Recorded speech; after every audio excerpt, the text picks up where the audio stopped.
Hello.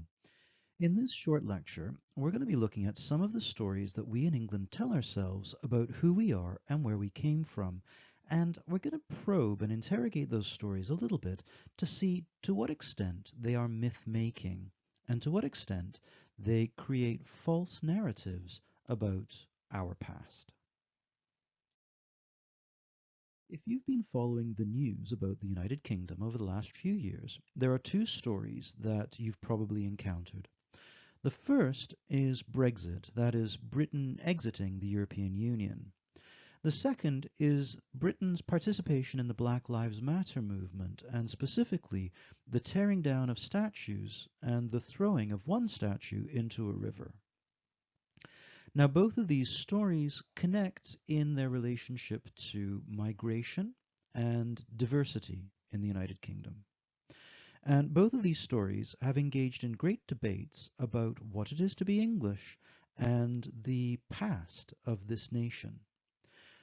But these stories have also been very much driven by certain myths.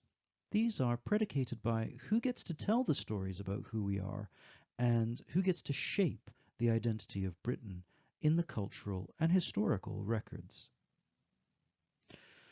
But these debates are in fact very, very old. And England has been questioning what it is to be English and what it is to be a minority in England for at least 500 years. You would think 500 years would be long enough to put these debates to bed.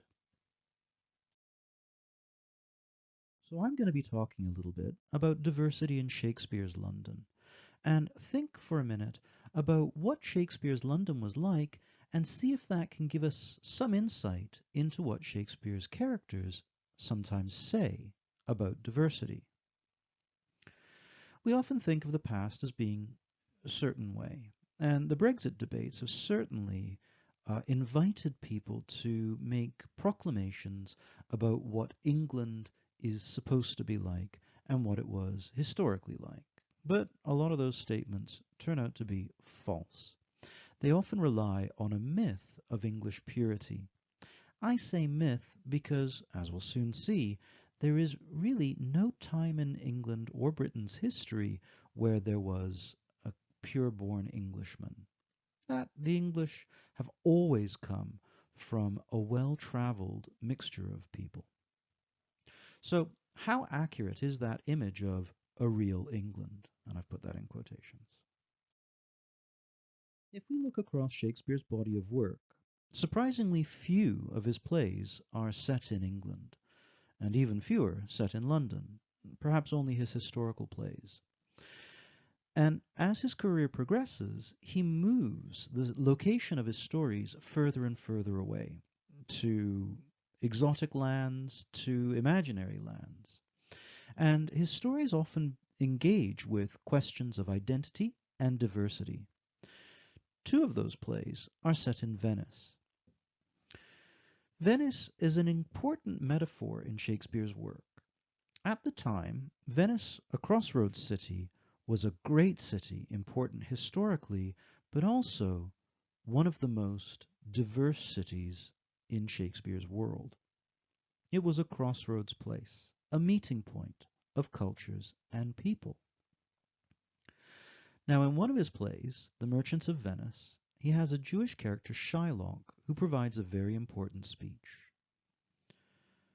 Shylock says, "Hath not a Jew hands, organs, dimensions, senses, affections, passions, fed with the same food, hurt with the same weapons, subject to the same diseases, healed by the same means, warmed and cooled by the same winter and summer as a Christian is?" Now, in this passage, Shylock is, and Shakespeare is, appealing to the audience's understanding of common humanity. We are all humans, subject to the same experiences, but also capable of the same evils. Shylock is not a hero, but he is a human. And so this part becomes important because it's an appeal to understand our common humanity. It's important that the play is set in Venice. It becomes a metaphor for London, because if the Venetian Christians can be prejudiced towards the Jews, and this is the most diverse city in the modern world, well, how does that compare to London's attitude towards its diversity? And the play becomes an appeal to tolerance. But how diverse was Shakespeare's London? If we take a look at a contemporaneous text, The First Fruits by John Florio, written in 1578, we can get some insight into just how broadly diverse London was.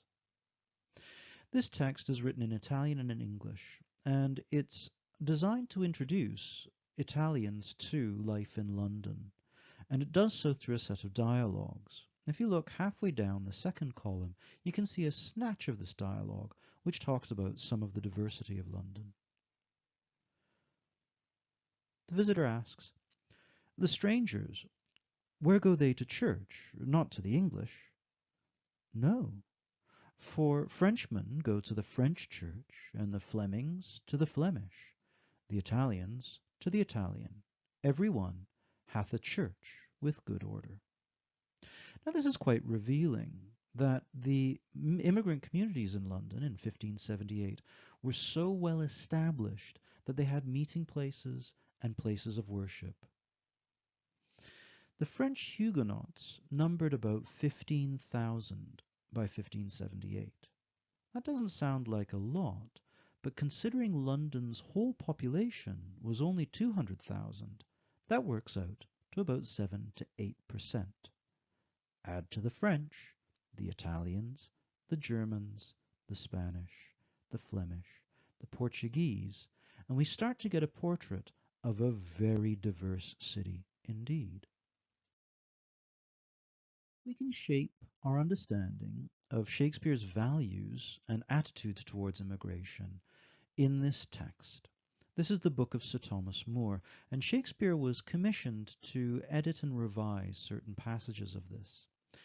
This image is the only image we have of Shakespeare's handwriting in this handwritten text, and he attributes these lines to Sir Thomas More, who was somebody that Shakespeare identified as an example of wisdom and tolerance. Thomas More is intervening with some people who are discussing foreigners and the treatment of foreigners in England. And Sir Thomas More, according to Shakespeare, says, "Should so much come too short of your great trespasses, as but to banish you, whither would you go?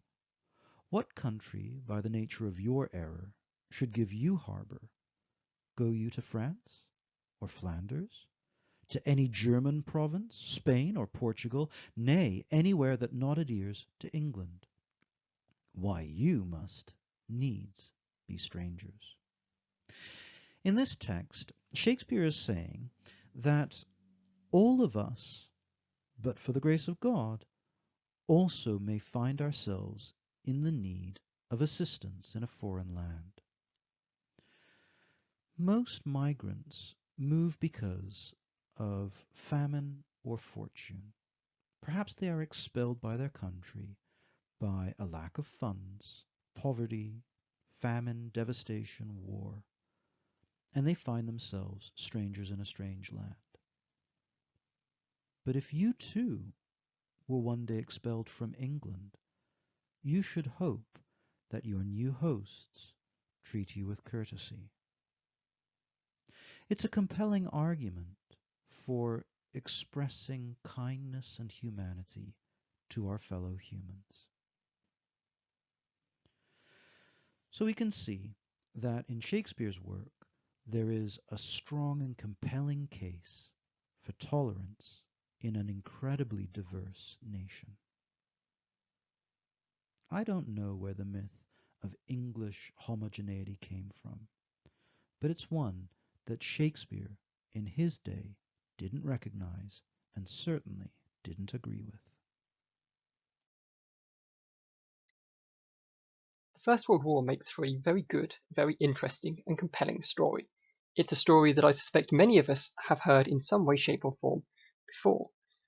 The First World War is viewed as an example of destruction, of death, of human waste and tragedy, and of the dangers of military adventure, the failings of military leaders, and the risks inherent in going to war for topics or for objectives that are not well defined. First World War generals in Britain are known as the donkeys. Their men were known as the lions. Lions were led by donkeys into a terrible war where many of them suffered mutilation and death and psychological trauma via shell shock. And the First World War did not make the world a better place. Many people would say that it laid the way for the Second World War. But how many of these stories are actually true? How many of these stories are rooted in something that is real, that we could go into archives and find and see, and perhaps even touch? Telling stories about the First World War has been taking place since the First World War happened, and these stories have not always been the same.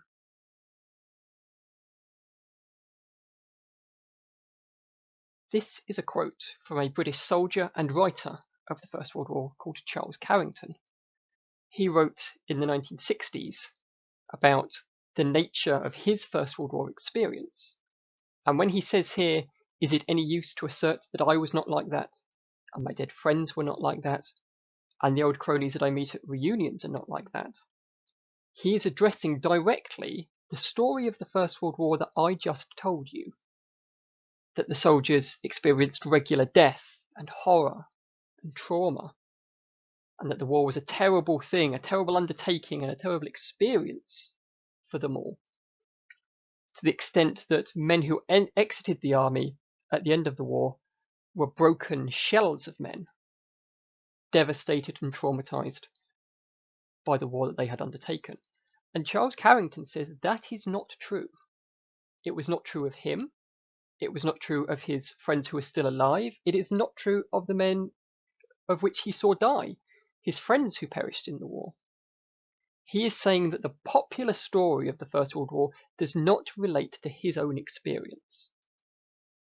So why is his experience so different from the story of the First World War that we like to tell ourselves?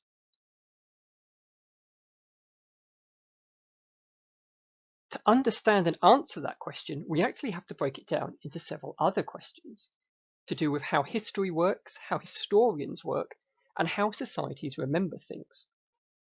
Obvious questions like, why do we remember the things that we do? Why do we remember the First and the Second World War, but in Britain certainly much less so the Boer War, or the Anglo-Zulu War, or other British military adventures? What is it about particular events that stay in popular memory when others do not? And does the memory of those popular events always stay the same? Do we remember the First World War today in 2020 in the same way that people remembered it in 1920? And if not, how has it changed? How has it evolved over time? How do historians tell when the memory of an event differs from the reality of an event? How real is reality? And how real is memory?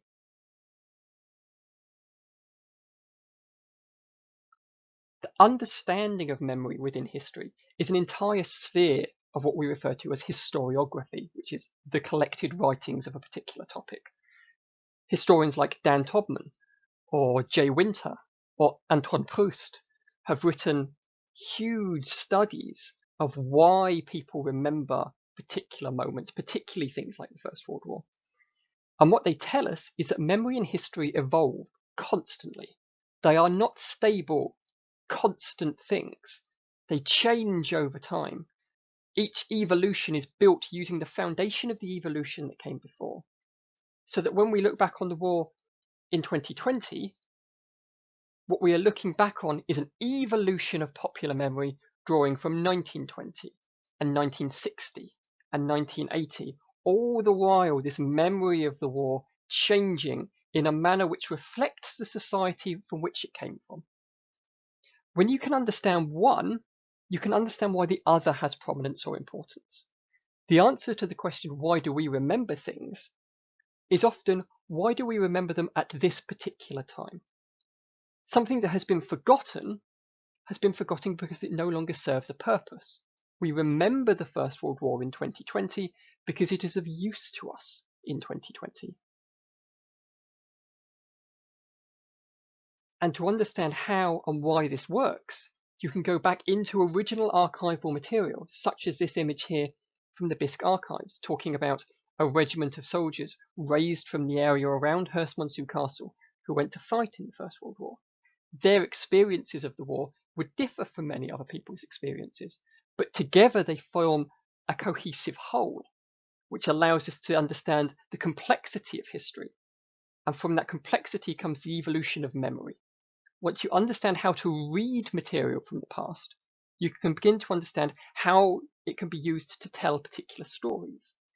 And not simply how it can be used to tell those stories, why those stories need to be told or want to be told in the first place.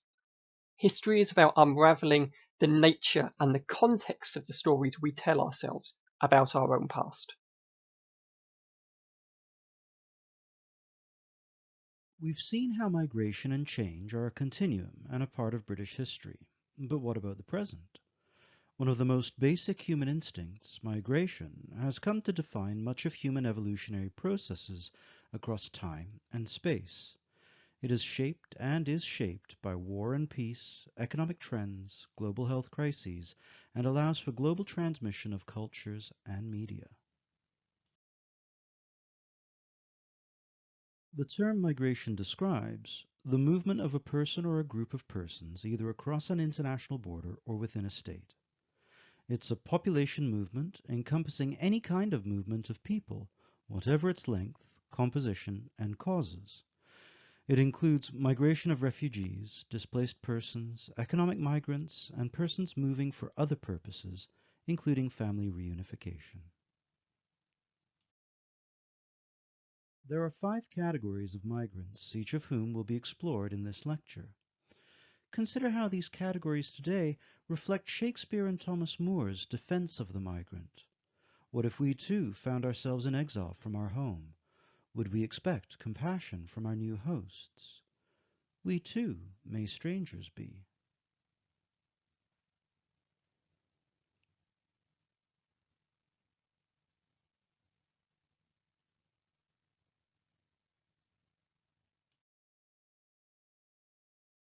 At the same time, of those who emigrated between 1861 and 1900, between a third and a half returned to Britain.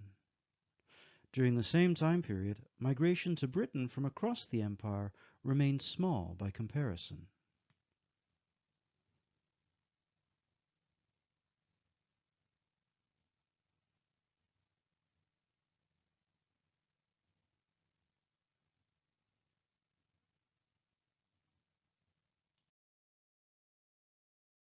Before the Second World War, there were very few black and Asian people in Britain, although many black and Asian men from the colonies served in the British Armed Forces during the war. This changed after the Second World War when the 1948 British Nationality Act gave all 800 million people in the Commonwealth the right to claim British citizenship.